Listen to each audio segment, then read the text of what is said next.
Nossa homilia hoje ela consta de 3 intuições, né? A primeira delas é uma pergunta. Essa intuição ela está de alguma forma, né, mediada por essa pergunta que eu farei. No segundo momento, nós vamos fazer uma comparação hermenêutica entre 2 textos, um que lemos ontem e hoje que lemos e o que nós lemos hoje na primeira leitura. E o terceiro momento a gente vai falar de um fruto do Espírito Santo. Nós temos 7 dons, mas vários frutos. E nós queremos destacar um dos frutos primordiais do Espírito Santo na nossa vida.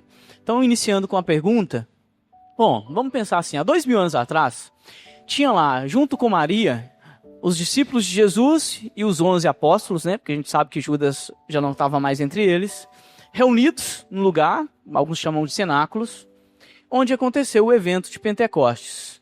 Bom, 2000 anos depois, tem aqui uma turma reunida numa paróquia chamada Santa Rosa de Lima, também, quero eu acreditar, discípulos de Jesus, celebrando o Pentecostes. E a pergunta é, quem viu a missa ontem não vale responder, porque já sabe, vocês sabem que a minha homilia ela é bem estruturada e o que eu falo no sábado, eu falo no domingo, então é a mesma homilia. Qual é a diferença entre a comunidade reunida 2000 anos atrás, celebrando o Pentecostes, e a comunidade reunida hoje? O que nos separa deles? Se é que existe algo que nos separa deles, né? Não vamos falar o que nos separa não, porque o tempo e o espaço nos separa, né? Não é o mesmo tempo e o mesmo espaço. Mas qual que é a diferença? Eu diria a diferença essencial entre aqueles que viveram Pentecostes há 2000 anos atrás e nós, que hoje celebramos Pentecostes. E como vocês já sabem, eu faço a pergunta, não era para ser retórica, mas ela se torna retórica porque eu sou muito ansioso e eu mesmo respondo, porque a gente não tem tempo para ficar batendo papo, né? Então, respondo eu então. A diferença é que há 2000 anos atrás, eles estavam reunidos para receber o Espírito Santo.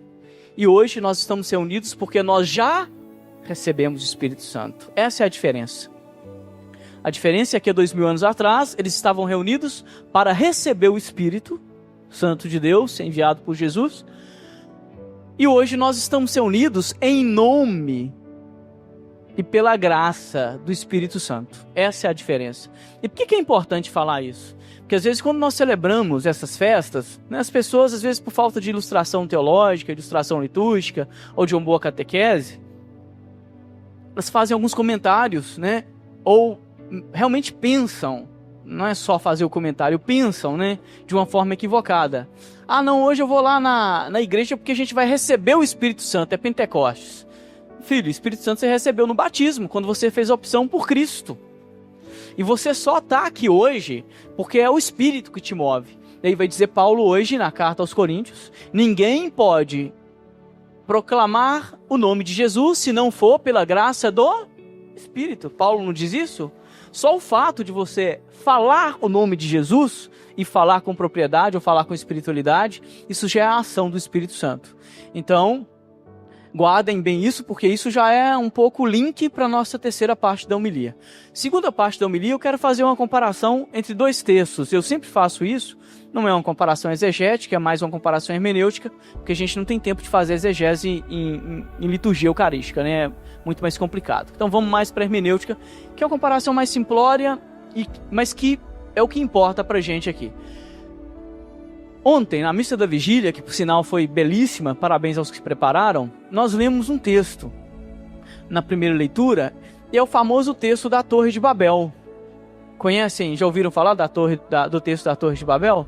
Está lá no Gênesis, né? Depois que o homem perde a conexão com Deus, prestem atenção, depois que o homem perde a conexão com Deus, Deus não perde a conexão com o homem que perde a conexão com Deus, e aí ele sai do jardim da relação, ele quer reconstruir essa relação. E aí eles têm uma brilhante ideia, né? A ideia é, vamos construir uma torre, porque aí a gente vai chegar no céu. E aí Deus olha para aqueles homens, né?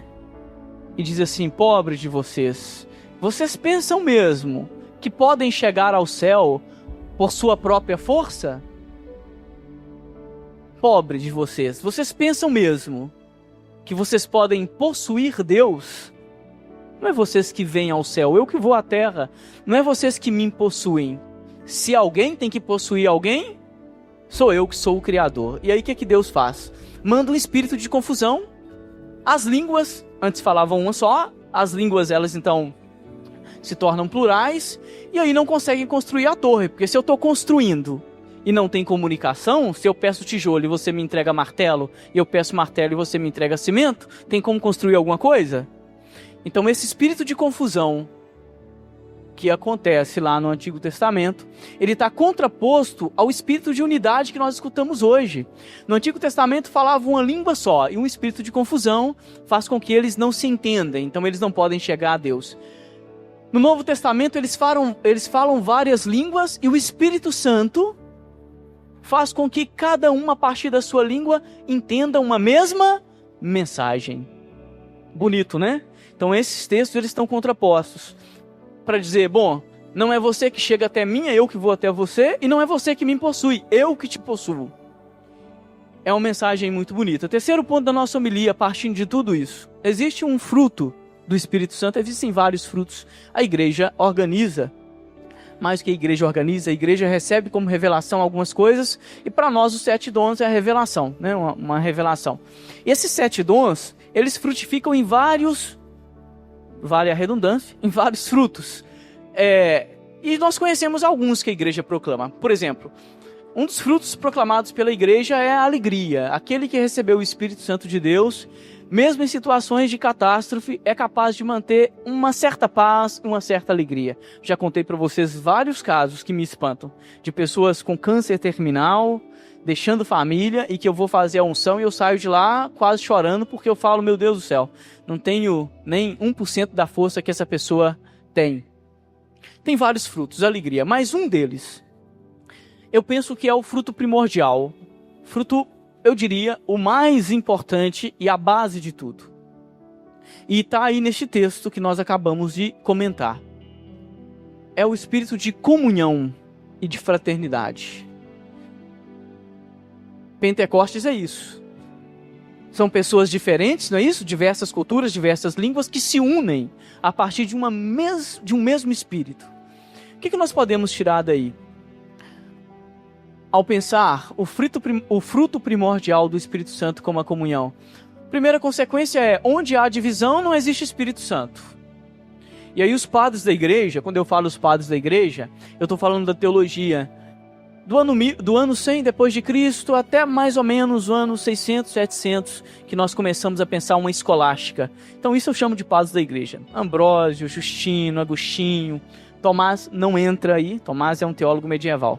Os padres da igreja, eles falam uma coisa muito interessante.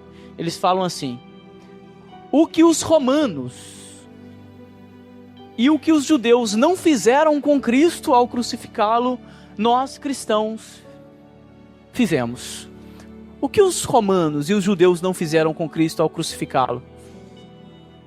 Eles não dividiram a túnica de Cristo. Vocês lembram disso? Que eles falam, não vamos dividir a túnica, vamos lançar sorte sobre ela. E os padres da igreja leem isso, metaforicamente, como sinal de unidade. Não dividir a túnica de Cristo é não dividir a igreja, porque Cristo é uno. Então, quando começam os primeiros cismas, nós temos vários cismas na igreja,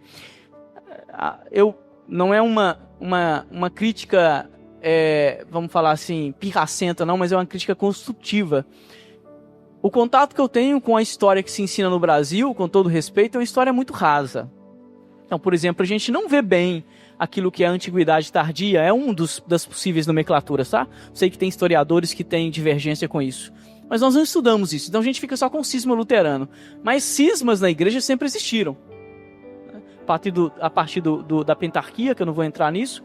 E os padres da igreja, quando começam a ver a igreja se dividir, eles vão dizer, o que os romanos não fizeram, o que os judeus não fizeram, nós fizemos. Dividimos a túnica de Cristo, com a nossa falta de comunhão e de fraternidade. Isso é muito triste. Então, pensar o dom do Espírito Santo hoje como comunhão é uma tarefa muito grande, porque nos leva a revisar várias coisas. Outra coisa que poderia ser revisada é essas falas de que eu rezo em casa, não vou à igreja. Olha, não existe cristianismo sem comunidade. Você pode ser budista, umbandista, o que você quiser. Cristão tem que ter vida de comunidade. Ele escolheu 12 e assim quis que fosse. Você pode estar decepcionado com o seu padre, com o seu pastor, com a sua pastoral. Você pode até não gostar do padre, não tem problema nenhum, você não é obrigado a gostar do padre. Mas a comunidade, ela é superior ao pastor, ao padre, ao bispo, ao papa. Por quê? Porque a comunidade, como eu disse a semana passada, ela é uma das presenças reais de Jesus. Jesus está presente na palavra, não é isso? O verbo se fez carne. Jesus está presente na comunidade, onde 2 ou 3 estiverem reunidos, eu ali estarei. E Jesus está presente no pão e no vinho. Tomai e comei, este é o meu corpo, este é o meu sangue. Portanto, negligenciar a comunhão e a comunidade é descartar uma das presenças do Senhor. Você é um cristão manco. E terminando a nossa homilia, 2 coisas a mais que nós poderíamos pensar ainda aqui neste contexto. Primeira delas, a comunidade te ajuda a abrir o coração com as nossas misérias, mas com as nossas alegrias, para que o Espírito Santo possa habitar em seu peito. E digo para você, meu irmão e minha irmã, o seu coração não ficará vazio. Se não for o Espírito Santo a habitá-lo, outro Espírito habitará. E se a gente fala de possessão, né? As pessoas ficam com medo. Não fica com medo, não. Mas se você está possuído por algum espírito que não é o de Cristo, é porque você abriu a porta. Abriu a porta, mandou o Espírito Santo embora. E aí o ninho ficou vazio. E se o ninho fica vazio, outro ocupará. E pode ser o espírito da inveja, o espírito da cobiça, da violência, pode ser o espírito da maldade, da perversidade. Uma coisa é certa, se o seu coração não é habitado pelo Espírito Santo de Deus, ele será habitado por outros espíritos. Eu não quero isso para mim, vocês querem para vocês? Não, eu também espero que não. Então é um convite a que nós possamos abrir nosso coração ao Espírito Santo de Deus, para que ele ocupe todo o espaço na nossa vida, para que não sobre nenhum espaço vazio, para que não sobre cantinho onde outro espírito possa habitar. E nós vivemos realmente guerras espirituais. As pessoas falam muito de combate espiritual, mas às vezes a visão é tão complicada que eu não toco muito nisso nas homilias. Mas nós temos tensões de espíritos que estão batendo o tempo todo à nossa porta, não é isso? E por último, para terminar a nossa homilia, uma exortação às nossas pastorais. A gente está falando que onde existe divisão, não existe Espírito Santo. Não é isso que a gente falou? Nossas pastorais, todas elas que estão aqui, da música, à comunicação, aos ministros da Eucaristia, sejam gentis, polidos e fraternos com as pessoas. Muitas pessoas vão embora da Igreja Católica por nossa falta de polidez e de acolhimento.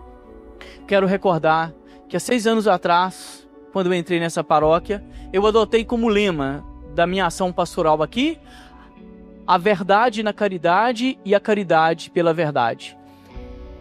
A verdade sempre precisa ser dita, mas sempre com caridade.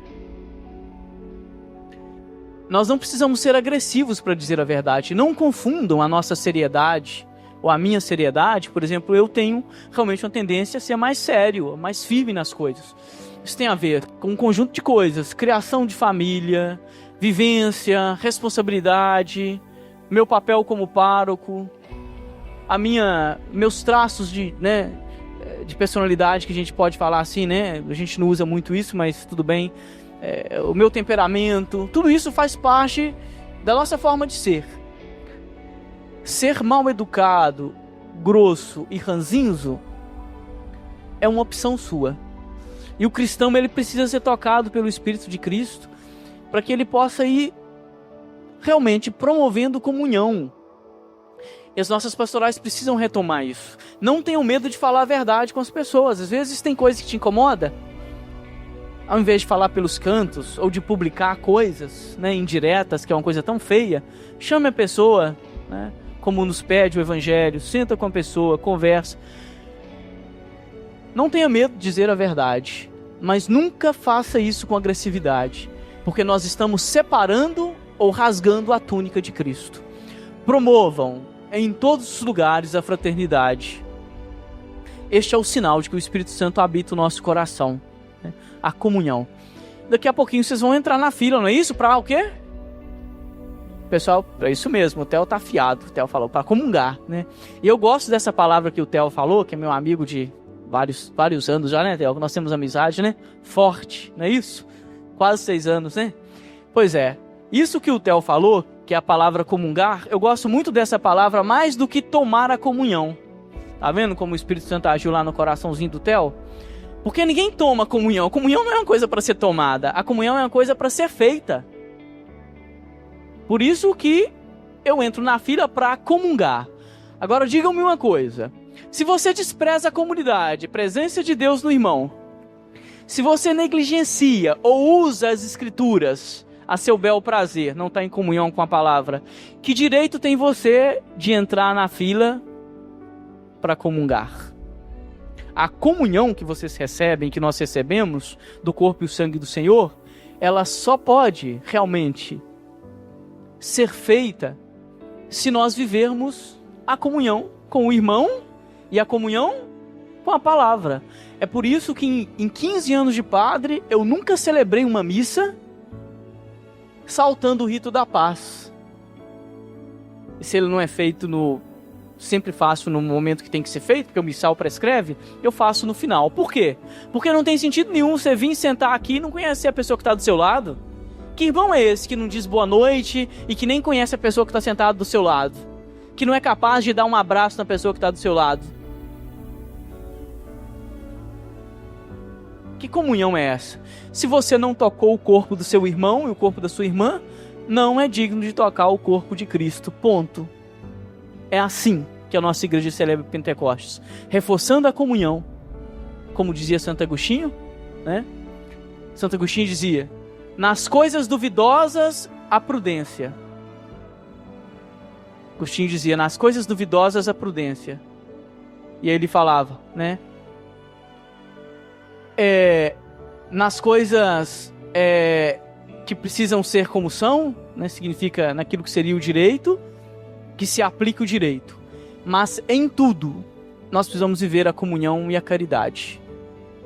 Eu acho que essa frase de Agostinho poderia resumir muito bem aquilo que nós celebramos hoje. Louvado seja o nosso Senhor Jesus Cristo.